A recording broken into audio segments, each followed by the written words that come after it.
Hello friends, welcome to the channel The Disciplined Reader. Our today's book title is Spook, Science Tackles the Afterlife by Mary Roach. So let's start. क्या आपने कभी सोचा है कि मरने के बाद क्या होता है? क्या आपने कभी सोचा है कि क्या आपके पास सच में एक आत्मा है जो आपके शरीर से अलग है? इस बुक की मैरी कोच के मन में भी ऐसे ही सवाल उठा करते थे। वह जवाब की तलाश में अमेरिका से यूरोप और फिर भारत आई। इस समरी में पुनर्जन्म यानी कि दोबारा जन्म होना, मौत के साथ आमना सामना, भूत देखना और मरे हुए लोगों के साथ बातचीत करने के बारे में बताया गया है। तो आप किस पर यकीन करेंगे, साइंस पर या सुपरनैचुरल एक्टिविटीज पर? ये सिर्फ आप पर डिपेंड करता है। About the author. Mary Roach एक जर्नलिस्ट और पॉपुलर साइंस बुक्स की ऑथर हैं। उनकी बेस्ट सेलर बुक्स में stiff the curious lives of human cadavers शामिल है। मैरी को उनके काम के लिए कई अवार्ड्स और सम्मान से नवाजा गया है। उनकी बुक स्पूक न्यूयॉर्क टाइम्स की बेस्ट सेलिंग बुक रही है। इंट्रोडक्शन। धर्म हमें इंसान की आत्मा और मौत के बाद की जिंदगी के बारे में बहुत सी चीजें बताता है। यह हमें बताता है कि मरने के बाद हम स्वर्ग में जा सकते हैं या नरक में। लेकिन कुछ धर्म की अपनी अलग मान्यताएं हैं। वह जानवर के रूप में दोबारा जन्म लेने या आप तब तक सोए रहते हैं जब तक भगवान आपको जगह नहीं देते आदि कॉन्सेप्ट्स में विश्वास करते हैं। धर्म कभी भी हमें मौत के बाद की जिंदगी के बारे में साफ साफ नहीं बता सकता। ऐसा इसलिए क्योंकि सच तो सिर्फ एक ही हो सकता है और अलग अलग धर्म अलग अलग बातों में विश्वास करते हैं और कोई भी धर्म यह साबित नहीं कर सकता कि वह सही है। तो हमें किस पर यकीन करना चाहिए? क्या हमें मान लेना चाहिए कि किसी एक ही धर्म के फॉलोअर्स को मौत के बाद अच्छी जिंदगी मिल सकती है? इस मामले में हमारी उम्मीद का इकलौता जरिया साइंस है। साइंस ऐसे जवाब देता है जिसे टेस्ट और साबित किया जा सकता है। सोचिए कि अगर मौत के बाद की जिंदगी का साइंटिफिक एक्सप्लेनेशन मिल जाता है तो क्या होगा? किसी को भी मरने से डर नहीं लगेगा। यह समरी इंसान की आत्मा खोजने के लिए किए गए साइंटिफिक एक्सपेरिमेंट्स को डिस्कस करती है। आप पुराने समय में इंसान के शरीर को स्टडी करके आत्मा को डिस्कवर करने की कोशिशों के बारे में जानेंगे। साइंटिस्ट ने आत्मा का वजन और रूप रंग तक का पता लगाने की कोशिश की है। कुछ रिसर्चर्स ने आत्माओं से बात करने की कोशिश भी की है। उन्होंने उन बच्चों को स्टडी किया जिन्हें अपनी पिछली जिंदगी याद थी। दूसरे रिसर्चर्स ने अन्य मीडियम के जरिए मरे हुए लोगों से कांटेक्ट करने की कोशिश की। उनमें से कुछ ने उन लोगों का इंटरव्यू लिया जो हार्ट अटैक से लगभग मर ही गए थे। आप उन तरीकों के बारे में भी जानेंगे जिसका इस्तेमाल हमारे आसपास भूत को डिटेक्ट करने के लिए किया गया है। कई साइंटिस्ट का मानना है कि आत्मा साउंड वेव्स के जरिए कम्युनिकेट करती है और कुछ का मानना है कि इलेक्ट्रोमैग्नेटिक वेव्स इसका ज्यादा अच्छा एक्सप्लेनेशन देती है। एक अच्छा साइंटिस्ट एक घटना के सभी पॉसिबल एक्सप्लेनेशन को एक्सप्लोर करता है। इस समरी ने अलग अलग देशों और फील्ड्स के रिसर्चर्स का इंटरव्यू लिया है। क्या उनमें से एक भी आत्मा और मौत के बाद की जिंदगी से जुड़े सवालों का जवाब दे पाएंगे? चलिए पता लगाते हैं। You again. 1970 से 2000 की शुरुआत तक लैन स्टीवनसन ने पुनर्जन्म की कहानियां इकट्ठी की। इन लोगों को अपना पिछला जन्म याद था जिसके बारे में वो बता रहे थे। स्टीवनसन ऐसे 800 केस इन्वेस्टिगेट कर रहे थे। उनका मानना था कि पुनर्जन्म सच में होता है। बदकिस्मती से लैन पुनर्जन्म के केस को स्टडी करने और ट्रैवल करने के लिए काफी बूढ़े हो चुके थे, लेकिन उनके काम को डॉक्टर कीर्ति रावत ने जारी रखा। डॉक्टर रावत इंडिया के इन्वेस्टिगेशन में स्टीवनसन की मदद करते थे। अब वह international centre for survival and reincarnation researchers के हेड हैं। डॉक्टर रावत और स्टीवनसन जैसे लोग पुनर्जन्म के केस को स्टडी करने के लिए दुनिया भर में ट्रैवल करते हैं। वह उस बच्चे के परिवार से बात करते हैं जिसे अपना पिछला जन्म याद होता है। फिर वह उस बच्चे की प्रीवियस पर्सनैलिटी यानी पिछली पहचान को खोजते हैं। यह उस इंसान के बारे में बताता है जिसने मरकर दोबारा जन्म लिया है। आमतौर पर रिसर्चर्स को कई लोग झूठी कहानियां भी सुनाते हैं। डॉक्टर रावत ने लोगों के पुनर्जन्म के बारे में झूठ बोलने के कुछ कारण बताए हैं। पहला कारण है फाइनेंशियल फायदे। लोग किसी अमीर घर का मेंबर होने का दावा करते हैं। वह उम्मीद करते हैं कि वह परिवार उनकी कहानी पर यकीन कर लेगा और उन्हें कुछ पैसे देगा। अपने पिछले जन्म के बारे में झूठ बोलने का दूसरा कारण है अटेंशन पाना। डॉक्टर रावत ऐसे 6 बच्चों से मिले थे जिन्होंने जवाहरलाल नेहरू का पुनर्जन्म होने का दावा किया था। वह ऐसे 8 बच्चों से भी मिले जिन्होंने कहा था कि वह पिछले जन्म में महात्मा गांधी थे। कुछ साल पहले डॉक्टर रावत ने पुनर्जन्म की एक बहुत ही क्रिएटिव कहानी सुनी थी। एक औरत कुछ मिनटों के लिए मर गई थी और जब वह उठी तो उसने कहा कि अब वह एक नई आत्मा के साथ दोबारा जन्म लेकर आई है। उसने इस वजह का इस्तेमाल अपने पति से तलाक लेने के लिए किया था। आज डॉक्टर रावत के सामने एक नया केस है। ऐश्वर्य नाम का एक छोटा लड़का वीरपल नाम के आदमी का पुनर्जन्म होने का दावा कर रहा है। वीरपाल एक फैक्ट्री वर्कर था जो करंट लगने से मर गया था। ऐश्वर्य को वीरपाल बनने का नाटक करके पैसा या पहचान नहीं मिलेगी। ऐश्वर्य चंदेर नाम के गांव में रहता है। उसके पिता मुन्नी के अनुसार ऐश्वर्य ने वीरपाल के परिवार वालों को भी पहचान लिया था। यहाँ तक कि ऐश्वर्य ने वीरपाल की बीवी रानी को किस करने की भी कोशिश की थी जब वह उसे चंदेर मिलने आई थी। मुन्नी ने बताया कि उनके बेटे को पता था कि रानी को किस रंग की साड़ियां पसंद है। जब डॉक्टर रावत चंदेर गए तो वह अपने साथ वीरपाल की एक फोटो एल्बम लेकर गए। उन्होंने ऐश्वर्य को वह तस्वीरें दिखाई, लेकिन ऐश्वर्य उनमें से ज्यादातर लोगों को पहचान नहीं पाया। वह बस वीरपाल के बेटे को ही साफ साफ पहचान रहा था। यहाँ तक कि फैमिली फोटो में वह वीरपाल को भी नहीं पहचान पा रहा था। फिर डॉक्टर रावत ऐश्वर्य को पास ही के एक गांव कलमपुर में लेकर गए। वीरपाल कलमपुर में रहता था। वहां डॉक्टर रावत ने वीरपाल के चाचा चाची से बात की। उनमें से कुछ ने ऐश्वर्य को वीरपाल का पुनर्जन्म मान लिया और कुछ ने नहीं। दिलचस्प बात तो यह है कि कई लोग वीरपाल के पुनर्जन्म को लेकर इमोशनल नहीं थे। उन्होंने बस डॉक्टर रावत को अपनी राय बताई। इकलौते इमोशनल इंसान वीरपाल के पिता मदन थे। जब ऐश्वर्य को मदन से मिलवाया गया तो उन्होंने उस बच्चे को गोद में उठा लिया। वह ऐश्वर्य को प्यार से देख रहे थे। देखकर ऐसा लग रहा था कि मदन को यह यकीन है कि उनके बेटे ने दोबारा जन्म लिया है। वह खुश और संतुष्ट थे। रावत ने इस केस के सभी फैक्ट्स को रिव्यू किया और उनकी राय में यह पुनर्जन्म का ठोस मामला नहीं था।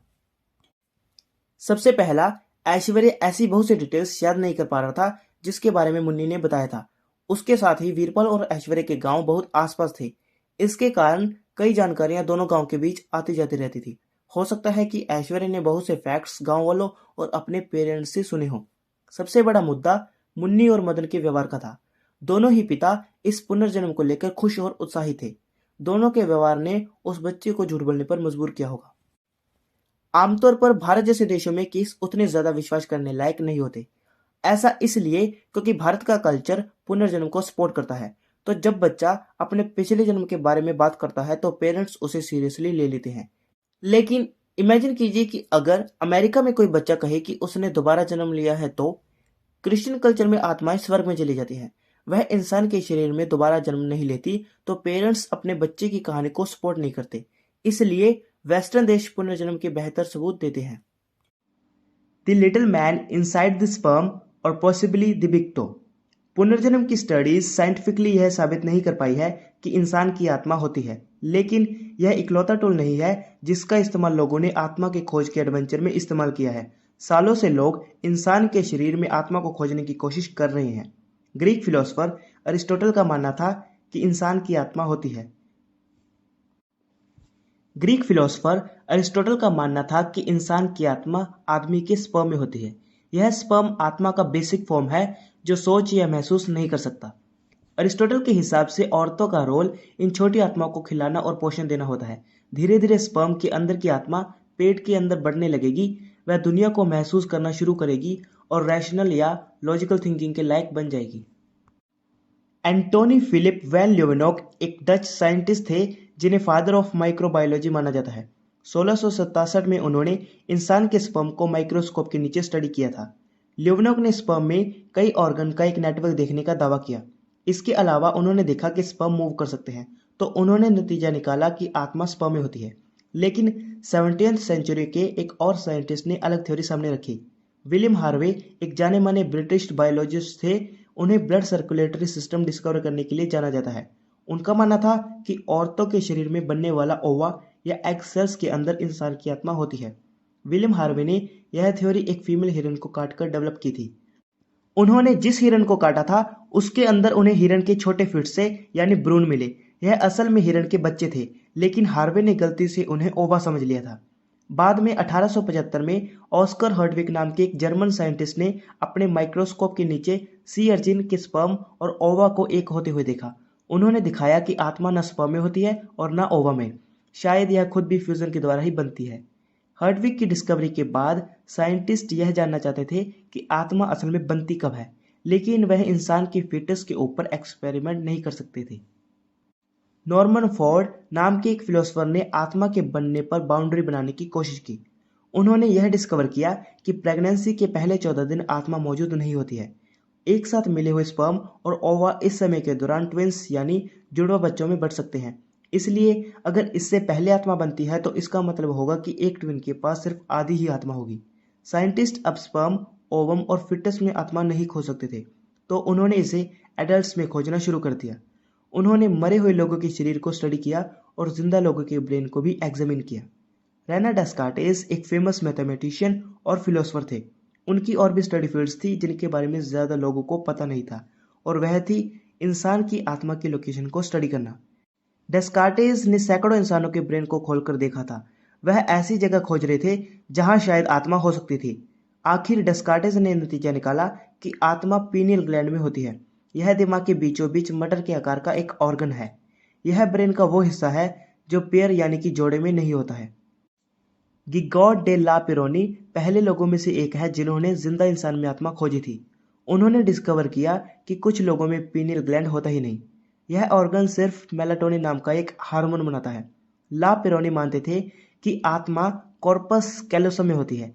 यह उन्होंने उस बच्चे का ऑपरेशन करते हुए डिस्कवर किया था जो सिर पर चोट लगने के कारण बेहोश हो गया था। ला पेरोनी ने पाया कि उस बच्चे की कॉर्पस कैलोसम में पस भरा हुआ था। जब वहां से पस निकाल दिया गया तो वह फिर से होश में आ गया था। लेकिन मॉडर्न साइंटिस्ट ने दिखाया कि आत्मा कॉर्पस कैलोसम तक सीमित नहीं है। उन्हें एहसास हुआ कि ब्रेन एक कॉम्प्लेक्स नेटवर्क है। किसी एक जगह को इंसान की आत्मा के लिए घर के रूप में चुनना बहुत मुश्किल था।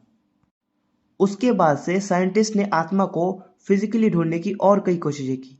डंकन मैकडोगल ने आत्मा का वजन पता करने की कोशिश की। उन्होंने टीबी के पेशेंट को मरते समय वजन करने वाली मशीन पर लेटा दिया था।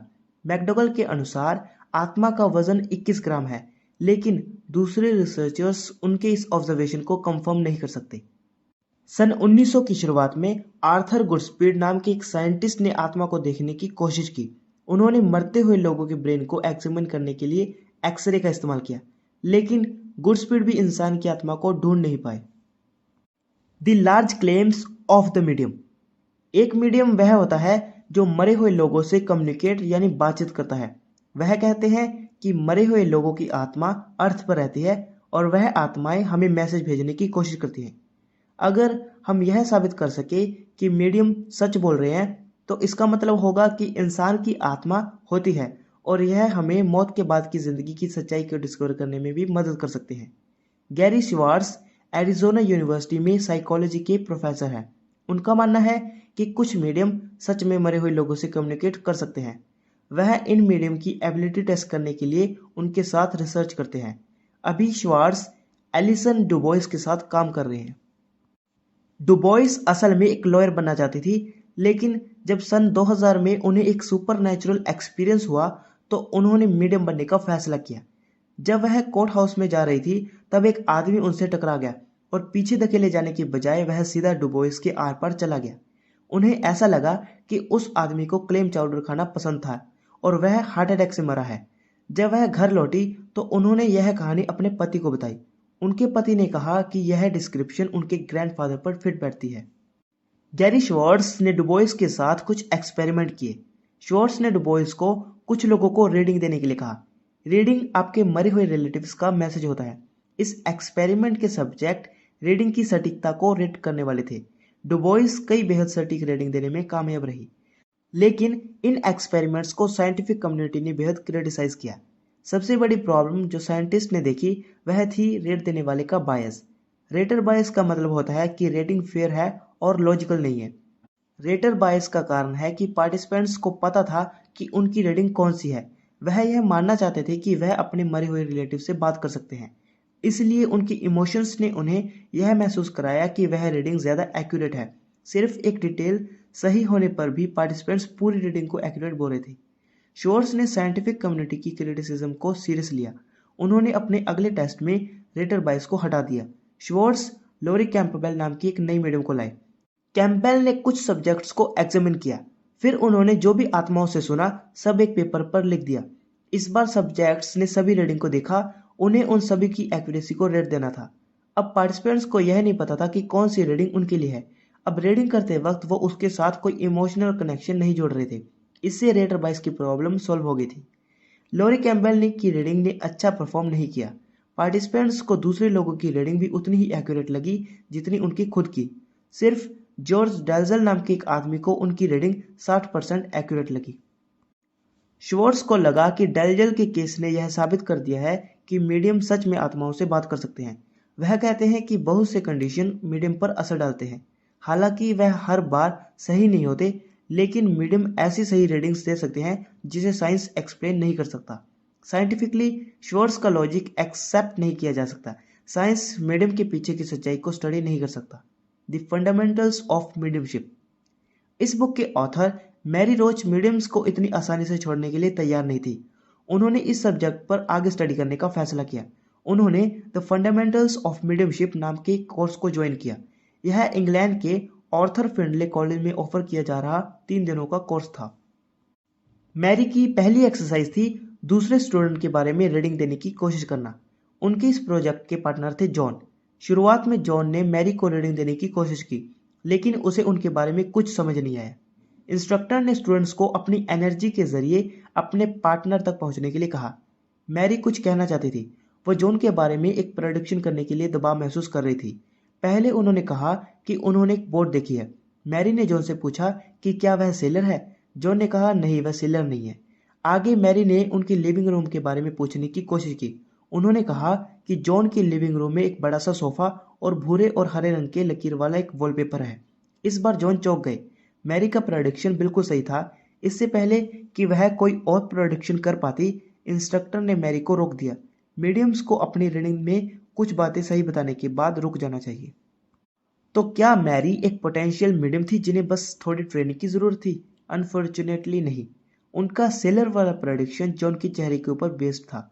मैरी के एक दोस्त का चेहरा जॉन की ही तरह सांवला और झुर्रियों से भरा हुआ था। तो उनके लिविंग रूम के बारे में प्रेडिक्शन का क्या? जॉन का एक्सेंट और बात करने का तरीका यह बताता था कि वह एक वर्किंग क्लास इंग्लिशमैन है। मैरी का डिस्क्रिप्शन सिर्फ एक बात पर टिका था कि उनके हिसाब से एक वर्किंग क्लास परिवार का लिविंग रूम कैसा होगा। स्टूडेंट नई चीज सीख रहे थे, लेकिन वह मीडियमशिप नहीं थी। अनजाने में वो जनरल रीडिंग सीख रहे थे। यह उनके गलत होने की चांस को कम कर देगा। वह अपने सब्जेक्ट को करीब से ऑब्जर्व करना सीख रहे थे। यह ऑब्जर्वेशन उन्हें उनकी रीडिंग के बारे में कुछ हिंट दे सकता था। समय के साथ कुछ स्टूडेंट्स मानने लगते हैं कि उनके पास साइकिक पावर है। कुछ को उनके हाल ही में मरे हुए दोस्तों से मैसेज मिला था। कुछ से उनके ग्रैंड पेरेंट ने कांटेक्ट किया। इंस्ट्रक्टर ऐसे स्टूडेंट्स को एनकरेज करते हैं जो इस तरीके से आत्माओं को सुनते हैं। मीडियमशिप कोर्स ने मैरी को कई चीजें सिखाई। पहले उन्हें लगता था कि सभी मीडियम झूठे होते हैं, लेकिन अब उनका मानना है कि बहुत से मीडियम सच में यह मानते हैं कि वह आत्माओं को सुन सकते हैं, लेकिन वह अपनी ज्यादातर इंफॉर्मेशन अपने सब्जेक्ट को ऑब्जर्व कर इकट्ठा करते हैं। टेलीकम्युनिकेटिंग विद द डेड। 1959 में एक स्वीडिश पेंटर फ्रेडरिक जर्गेनसन ने अपनी खिड़की पर एक वॉइस रिकॉर्डर लगाया। वह चिड़ियों के गाने की आवाज रिकॉर्ड करना चाहते थे, लेकिन जर्गेनसन की रिकॉर्ड में चिड़ियों के साथ साथ एक आदमी की आवाज भी थी। उन्होंने खुद यह आवाज नहीं सुनी थी। यह आवाज सिर्फ रिकॉर्ड के जरिए ही सुनी जा सकती थी। शुरुआत में जर्गेनसन ने सोचा कि वह अपने रिकॉर्डर के जरिए रेडियो ब्रॉडकास्ट को कैच कर रहे हैं, लेकिन बाद में उन्होंने उस आवाज को उनका नाम कहते सुना। उस आवाज ने उनके कुत्ते को भी बुलाने की कोशिश की। जर्गेनसन ने इस घटना के बारे में एक बुक लिखी और उसे पब्लिश किया।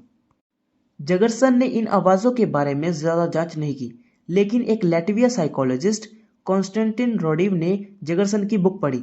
रोडिव ने कई जगहों पर वॉइस रिकॉर्डर लगाए और लगभग 70,000 मैसेज इकट्ठा किए। रोडिव के रिसर्च ने स्टडी के लिए एक नई फील्ड बनाई जिसे इलेक्ट्रॉनिक वॉइस फेनोमेना या ईवीपी कहते हैं। कई लोगों ने रोडिव की बुक पढ़ी और भूतों को खोजने लगे। कैम्ब्रिज यूनिवर्सिटी के स्टूडेंट डेविड एलिस ने ईवीपी रियल है या नहीं यह पता लगाने के लिए टेस्ट करने का फैसला किया। कुछ लोगों ने ईवीपी को रेडियो ट्रांसमिशन कहकर क्रिटिसाइज किया। एलिस ने इसे एक ऐसे रूम में जाकर टेस्ट किया जो रेडियो वेव्स को ब्लॉक कर देता है।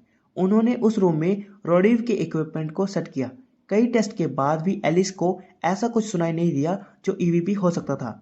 रोडिव ने कहा कि उन्होंने जो ईवीपी ऑब्जर्व किया था वो असली था, क्योंकि उन्होंने उससे बात की थी, लेकिन उनकी टेप में से एक नकली साबित हुआ। रोडिव ने कहा कि उन्होंने उस आवाज को यह कहते सुना था कि वह उसे उस रात फॉलो करेगी। यह आवाज असल में लेट नाइट रेडियो ब्रॉडकास्ट की थी। बहुत से लोगों का मानना है कि ईवीपी तब ऑब्जर्व होती है जब लोग कुछ गलत सुन लेते हैं। हमारे अंदर अजीब आवाजों से शब्द और फ्रेज बनाने की कमाल की एबिलिटी है। सी मैक्सवेल सीड नाम के एक साइंटिस्ट ने इंसान की क्रिएटिविटी टेस्ट करने के लिए एक एक्सपेरिमेंट किया था। उन्होंने पार्टिसिपेंट्स के लिए कुछ टेप चलाए। उन्होंने कहा कि ये टेप यूनिवर्सिटी के लेक्चर्स की टेप है जो ठीक से रिकॉर्ड नहीं हो पाई थी, लेकिन असल में यह टेप बस वाइट नॉइस या कोरी आवाज़ें थी। ये वे आवाज़ें थी जिसे आप तब सुनते हैं जब आप रेडियो में ठीक से किसी स्टेशन पर ट्यून ना हो। लेकिन पार्टिसिपेंट्स ने कई शब्द और फ्रेज सुने थे। इस स्टडी के बेसिस पर एलिस ने यह तय किया कि ईवीपी कोई असली घटना नहीं है। ज़्यादातर समय यह बस लोगों का रेडियो ट्रांसमिशन को गलत सुनने के कारण होता है। कोई भी रिकॉर्डिंग आत्मा से क्लियरली कनेक्ट नहीं की जा सकती। जर्गन ग्राफ जर्मनी की टेलीकम्युनिकेशन कंपनी टेलीफंकेन में इंजीनियर थे। 1980 में टेलीफंकेन ने ईवीपी को स्टडी किया। ग्राफ को टेलीफंकेन की ईवीपी स्टडी के बारे में पता नहीं था, लेकिन उन्होंने एक घटना की ओर इशारा किया जिसे डक्टिंग इफेक्ट के नाम से जाना जाता है। डक्टिंग इफेक्ट आयोनोस्फीयर में होता है। यह अर्थ के एटमॉस्फेयर का हिस्सा है जो सी लेवल से 48 और 965 किलोमीटर के बीच में है। इस एटमॉस्फेयर में इलेक्ट्रॉनिक रिएक्शन रास्ता बनाते हैं जिसे डक्ट्स के नाम से जाना जाता है। कॉल जैसे इलेक्ट्रॉनिक मैसेज इन डक्ट्स के जरिए ट्रैवल कर सकते हैं। यह मैसेज हजारों मील तक ट्रैवल करते हैं। इसका एग्जाम्पल है जब न्यूयॉर्क में एक कैब ड्राइवर की कॉल यूरोप में सुनाई दे रही थी। Inside the haunt box Fate magazine American magazine है जो सुपर नेचुरल एक्टिविटीज की कहानियां पब्लिश करती है। इसमें भूतों के बारे में कई कहानियां छपती है। ज़्यादातर लोग फेट मैगजीन को एंटरटेनमेंट के लिए पढ़ते हैं, लेकिन प्रोफेसर माइकल परसिंगर इसे साइंटिफिक स्टडी के रूप में पढ़ते हैं। माइकल परसिंगर ने 37 सालों की फेट मैगजीन रिपोर्ट पढ़ी है। उन्होंने उन कहानियों को उन इलाकों में होने वाले जियोमैग्नेटिक एक्टिविटी के लेवल के साथ कंपेयर किया। जियोमैग्नेटिज्म अर्थ के मैग्नेटिक फील्ड की स्टडी है। परसिंगर ने नोटिस किया कि जियोमैग्नेटिक एक्टिविटी स्ट्रॉन्ग होने के साथ भूत के बारे में रिपोर्ट भी बढ़ जाती है। 3 साल बाद दूसरे साइंटिस्ट के ग्रुप ने सोलर विंड के इफेक्ट के बारे में स्टडी किया। सोलर विंड तब होती है जब सूरज स्पेस में मैग्नेटिक पार्टिकल्स छोड़ता है। रिसर्चर्स को पता चला कि स्ट्रॉन्ग सोलर विंड के समय में भूत दिखना बढ़ जाता है। सोलर विंड और जियोमैग्नेटिज्म हमारी जिंदगी में इकलौते मैग्नेटिज्म के सोर्स नहीं है। इलेक्ट्रिकल मशीनें भी इलेक्ट्रोमैग्नेटिक फील्ड या ईएमएफ बनाते हैं। तो परसिंगर ने यह स्टडी करने का फैसला किया कि इंसानों द्वारा बनाए गए ईएमएफ का पैरानॉर्मल एक्टिविटीज पर क्या असर होता है। 1996 में एक कपल ने उनके घर में होने वाली पैरानॉर्मल एक्टिविटीज के लिए परसिंगर से कांटेक्ट किया। उन्होंने कहा कि आत्मा उनसे बहुत धीरे से कुछ बोल रही है। उस कपल को ऐसा लगा जैसे रात को कोई उनके पैरों को छू रहा है। उस आदमी ने कहा कि उन्होंने उनके बेड के आसपास एक औरत के भूत को उड़ते हुए देखा था। परसिंगर उस कपल के घर में गए और ईएमएफ ढूंढने लगे तो पता चला कि उनके घर की वायरिंग को अच्छे से शील्ड नहीं किया गया था। ईएमएफ कपल के बेडरूम में बहुत स्ट्रॉन्ग था। इस इफेक्ट को एक कंट्रोल्ड माहौल में स्टडी करने के लिए परसिंगर ने एक खास रूम बनाया। इसे इस तरह बनाया गया था कि बाहर की कोई आवाज अंदर नहीं आ सकती थी। परसिंगर जिस सब्जेक्ट पर टेस्ट करना चाहते थे उसे उस रूम में भेजते थे। फिर वह उनके ब्रेन के आसपास ईएमएफ बनाने के लिए एक डिवाइस का इस्तेमाल करते थे। इस एक्सपेरिमेंट में 1000 पार्टिसिपेंट्स में से 80% से ज़्यादा को स्पिरिचुअल प्रेजेंस होने का एहसास हुआ। परसिंगर ने ब्रेन के उस हिस्से पर फोकस किया जिसे राइट टेम्पोरल लोब कहते हैं। ब्रेन का यह हिस्सा और किसी भी हिस्से से ज़्यादा अजीब विजन जनरेट करता है। लिसनिंग टू कैस्पर माइकल परसिंगर का मानना है कि ईएमएफ पैरानॉर्मल घटनाओं का कारण बनता है, लेकिन साइंटिफिक कम्युनिटी के पास और भी कई एक्सप्लेनेशन है। विक टैंडी नाम के इंजीनियर का ही एग्जांपल ली। उनका मानना है कि इंफ्रासाउंड हमें भूत दिखा सकता है और हमें डरने का एहसास करा सकता है। इंफ्रासाउंड क्या होता है? यह ऐसे साउंड वेव्स हैं जिनकी फ्रिक्वेंसी हमारे सुनने के लिए बहुत कम है। बहुत ही लो फ्रिक्वेंसी का एग्जाम्पल है bass guitar. Bass guitar infrasound नहीं बनाते, लेकिन कुछ मशीनें इन्हें बना सकती हैं। टैंडी ने उनकी लैब में हुई एक घटना के बाद इंफ्रासाउंड के बारे में जांच करना शुरू किया। एक दिन क्लीनर वहां से यह कहते हुए भाग गई कि उसने एक भूत देखा है। टैंडी को लगा कि शायद कोई एक केमिकल लीक हो गया है, लेकिन लैब को चेक करने से पता चला कि वहां कोई केमिकल लीक नहीं हुआ था। अगले दिन टैंडी भी लैब में अजीब महसूस करने लगे। उन्होंने अपनी आंखों के कोनों से चीजों को हिलते हुए देखा। जब वह कॉफी लेने बाहर गए तो शांत महसूस करने लगे, लेकिन जैसे ही वह लैब में लौटे उन्हें फिर से डर लगना शुरू हो गया। फिर टैंडी ने लैब में कुछ चीजों को हिलते हुए देखा। उन्हें एहसास हुआ कि यह वाइब्रेशन इंफ्रासाउंड के कारण हो सकता है। उन्हें पता चला कि सच में 19 हर्ट्ज की फ्रिक्वेंसी उनकी लैब में ट्रांसमिट हो रही थी। सबसे कम फ्रिक्वेंसी जो इंसान सुन सकता है वह है 20 हर्ट्ज। एक्सपेरिमेंट से पता चला कि इंफ्रासाउंड हमारी आंखों पर असर डाल सकते हैं। जब 19 हर्ट्ज में आवाज़ की जाती है तब हमारी आईबॉल हिलने लगती है। हमारी आंखों के कोनों का विजन बहुत सेंसिटिव होता है। हम इस तरह से इसलिए इवॉल्व हुए हैं क्योंकि हमारे पूर्वजों को उनके बगल से आ रहे खतरे को सेंस करना होता था। जब हमारी आईबॉल्स वाइब्रेट करती हैं तब हमारी आंखों के कोनों के विजन में आने वाली चीज़ें हिलती हुई दिखा देती हैं। इससे हमें ऐसा महसूस होता है जैसे हम भूत देख रहे हैं। टैंडी ने अपनी लैब में इंफ्रासाउंड के सोर्स का पता लगाने का फैसला किया। आखिरकार उन्होंने पता लगा लिया कि यह बेसमेंट में रखे एक बड़े पंखे से आ रही है। कुछ तरह की हैवी मशीनरी काम करते हुए इंफ्रासाउंड बनाती है। विक टैंडी इंग्लैंड में रहते हैं। ऐसे कई पुराने किले और बिल्डिंग्स हैं जिन्हें हॉन्टेड यानी भूतिया माना जाता है। पुरानी बिल्डिंग्स में मोटी दीवारें होती हैं। ऐसी दीवारें इंफ्रासाउंड ज़्यादा अच्छे से ट्रांसमिट कर पाती हैं और उनमें कोई गद्देदार कुर्सी या पर्दे नहीं होते जो इन साउंड वेव्स को एब्जॉर्ब कर पाए। टैंडी की इंफ्रासाउंड थ्योरी यह भी एक्सप्लेन कर सकती है कि क्यों कुछ खास कमरे हॉन्टेड होते हैं। इंफ्रासाउंड ज़्यादा दूर तक नहीं जाती, आमतौर पर यह छोटी सी जगह में सिमट जाती है। इंफ्रासाउंड हमारे शरीर के फाइट और फ्लाइट रिस्पॉन्स को भी ट्रिगर कर सकती है। यह रिस्पॉन्स हमारे खून को हमारी स्किन को छोड़कर अंदर के ऑर्गन्स में भेजती है। इससे यह समझा जा सकता है कि लोग भूत को सेंस करने पर ठंड क्यों महसूस करते हैं। यह फाइट और फ्लाइट रिस्पॉन्स हमें अजीब महसूस कराता है और हमारे दिल की धड़कन भी बढ़ाता है। यह सभी बातें एक सीरियस सवाल उठाती हैं, इंसान इंफ्रासाउंड क्यों सेंस कर पाता है। हम इसका इस्तेमाल करके कम्युनिकेट नहीं कर सकते और इंफ्रासाउंड का हमारी आम जिंदगी में कोई प्रैक्टिकल इस्तेमाल नहीं है। इसका जवाब नॉर्थ कैरोलिना के रिसर्चर्स के ग्रुप ने दिया। उन्होंने डिस्कवर किया कि शेर और बाघों के दहाड़ में इंफ्रासाउंड होती हैं। इससे पता चलता है कि इंसान इंफ्रासाउंड को महसूस करने पर डर क्यों जाता है। यह सिर्फ खुद को शिकारियों से बचाने का एक तरीका है। 6 feet over near death experience इंसान की आत्मा होने के सबसे अच्छे सबूत हैं। यह ऐसे केस होते हैं जिसमें जो लोग लगभग मरने वाले थे वो कुछ अजीब चीज़ें महसूस करते हैं। उन्हें महसूस होता है जैसे उनकी आत्मा ने शरीर छोड़ दिया है। कुछ लोगों ने उन पर ऑपरेशन होते हुए ऊपर उठकर सीलिंग से अपने शरीर को देखा है। कुछ लोगों ने बहुत तेज रोशनी देखी और महसूस किया जैसे वह स्वर्ग में पहुंच गए हैं और कुछ लोगों ने अपने मरे हुए दोस्तों और फैमिली मेंबर्स को देखा है। मारिया और टेनिस के जूते की कहानी जैसे अजीब केस भी हुए हैं। मारिया अमेरिका में रहने वाली एक मैक्सिकन वर्कर थी। एक दिन उन्हें हार्ट अटैक आया और उन्हें सिएटल के एक हॉस्पिटल में भर्ती किया गया। उनकी सर्जरी के बाद मारिया ने आईसीयू में नर्स से बात की। उन्होंने बताया कि उन्हें नियर डेथ एक्सपीरियंस हुआ था और उन्होंने अपना ऑपरेशन होते हुए देखा। उन्होंने यह भी बताया कि वह कुछ समय के लिए बिल्डिंग के बाहर उड़ गई थी। मारिया ने बताया कि उन्होंने तीसरे फ्लोर की सीढ़ी पर एक टेनिस का जूता देखा है। जब हॉस्पिटल स्टाफ ने उस जूते को खोजा तो वह बिल्कुल वही मिला जहां मारिया ने बताया था। वह वो जूता कैसे देख सकती है जो किसी ने नोटिस भी नहीं किया था। अगर मारिया की कहानी सच्ची है तो यह इंसान की आत्मा होने का एक सीरियस सबूत दे सकती है।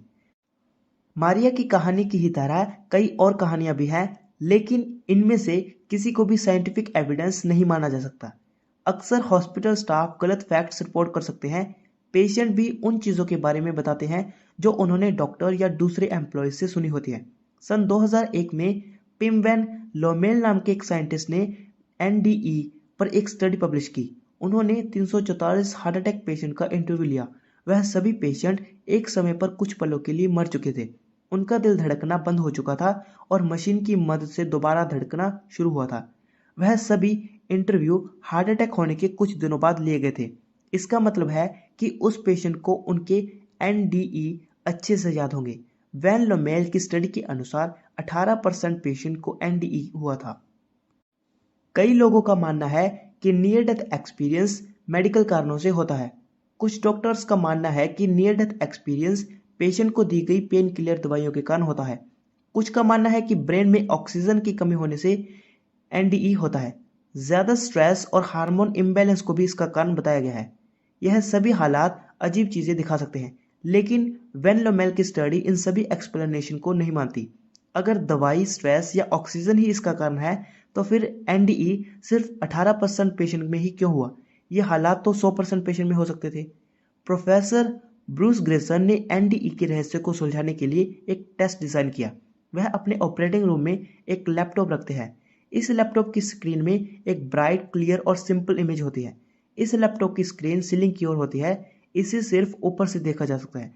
अगर नियर डेथ एक्सपीरियंस के दौरान पेशेंट इस स्क्रीन को देखता है तो इसका मतलब है कि उसकी आत्मा शरीर छोड़कर ऊपर उठी थी। ग्रेसन खासतौर पर ऐसे पेशेंट का ऑपरेशन करते हैं जिनके दिल में डिफाइब्रिलेटर डालना होता है।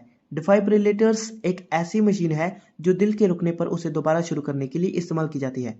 डिफाइब्रिलेटर का इस्तेमाल हार्ट एरिथमिया की कंडीशन होने पर किया जाता है। जब ग्रेसर डिफाइब्रिलेटर्स अंदर डालते हैं तब वह पेशेंट के हार्ट को रोक देते हैं। फिर वह डिफाइब्रिलेटर का इस्तेमाल करके उस हार्ट को दोबारा स्टार्ट करते हैं।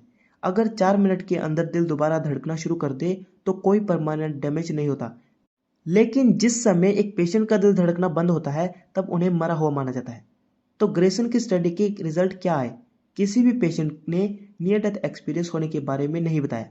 शायद इसका कारण वो दवाइयां हो सकती हैं जो ग्रेसन इस्तेमाल करते हैं। वो दवाइयां पेशेंट के सुनने और देखने जैसे सेंसेस को कम कर सकते हैं। ग्रेसन ने यह बात रखी कि सेंसेशन का कम होना एक आत्मा पर असर नहीं करना चाहिए जो शरीर छोड़ देती है। इस प्रोजेक्ट में सक्सेसफुल रिजल्ट आत्मा होने को साबित कर देता और शायद यह मौत के बाद की जिंदगी को भी सबूत दे सकता था। कंक्लूजन। सबसे पहले आपने पुनर्जन्म पर की गई स्टडीज के बारे में जाना। यह उन लोगों की कहानियों के बारे में है जो यह कहते हैं कि उन्हें अपना पिछला जन्म याद है।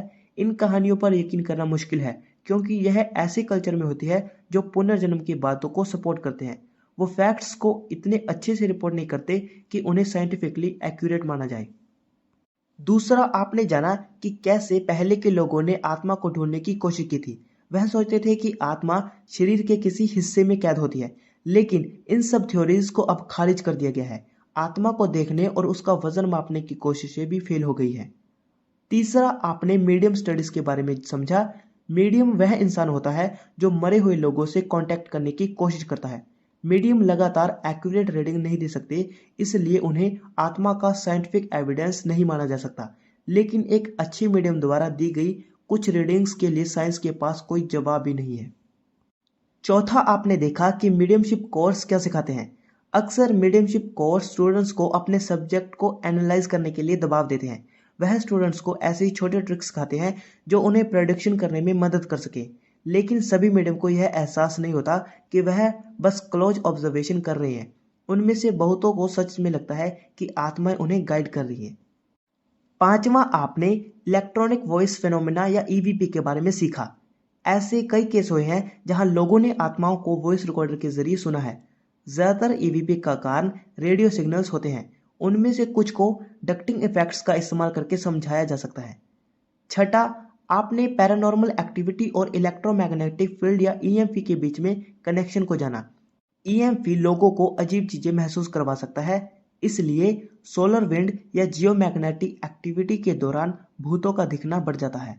सातवां, आपने सीखा कि कैसे इंफ्रासाउंड हमें भूत दिखा सकते हैं। कुछ तरह के इंफ्रासाउंड के कारण हमारी आंखें वाइब्रेट होती है, जिसके कारण हम अपनी आंखों के किनारों से अजीब चीजें देख सकते हैं। इंफ्रासाउंड हमें ठंड लगना, डरा हुआ और नर्वस में महसूस करवा सकता है। हो सकता है कि इंसान इंफ्रासाउंड से इसलिए सेंसिटिव बन गए हों क्योंकि इन्हें शेरों और बाघों के दहाड़ में भी पाया जाता है। आठवां, आपने नियर डेथ एक्सपीरियंस या एनडीई, जिसे हिंदी में मौत से आमना सामना भी कह सकते हैं, के बारे में समझा। यह आमतौर पर उन लोगों के द्वारा महसूस किया जाता है जिनका दिल कुछ समय के लिए रुक गया हो, जैसे वह मर गए हों। एनडीई बताता है कि हो सकता है कि इंसान की आत्मा हो और मरने के बाद भी कोई जिंदगी हो, लेकिन इनमें से कोई भी क्लियर या ठोस सबूत नहीं देता है। इस पूरी समरी में आपने आत्मा को खोजने की कोशिशों की एग्जाम्पल देखे हैं। साइंस के पास अभी भी मौत के बाद की जिंदगी को लेकर कोई फाइनल जवाब नहीं है, लेकिन इससे यह जरूर पता चलता है कि दुनिया में ऐसी चीजें हैं जिसे हम एक्सप्लेन नहीं कर सकते, और शायद कोई ठोस जवाब न होने के कारण ही हम सुपर नेचुरल एक्टिविटीज पर कुछ यकीन करते हैं। तो फाइनली दोस्तों, हम इस समरी के अंत तक पहुंच गए हैं। अगर आपको ये वीडियो अच्छी लगी हो तो प्लीज इस वीडियो को लाइक और शेयर जरूर करें और इस चैनल को सब्सक्राइब करें ताकि आने वाले वीडियोस की नोटिफिकेशन आपको इसी तरह मिलते रहें। और अगर आपके पास कोई फीडबैक है तो उसे कमेंट जरूर करें। And at last, thank you दोस्तों जो आपने इस वीडियो को पूरा देखा।